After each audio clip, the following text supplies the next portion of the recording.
শুভ দুপুর বন্ধুরা। আজকে আমার ঘরে কি রান্না হয়েছে দেখো।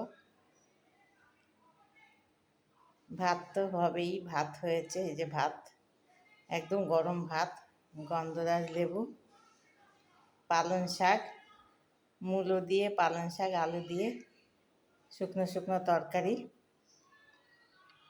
এটা পটল বাটা, পটলটাকে কেটে একটু ভাপ দিয়ে বেটে তারপর কড়াইতে ধারা দিয়া রসুন কালো জিরে দিয়ে খেতে খুব টেস্ট লাগে। ওইভাবে তোমরাও করে খাবে, খুব ভালো লাগবে।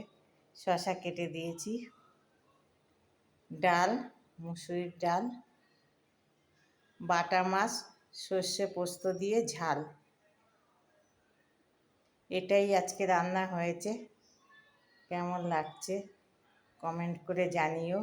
তোমাদের কি খাওয়া হয়ে গেছে? আজকে তাহলে আমরা খাওয়া দাওয়া করে নিই বন্ধুরা।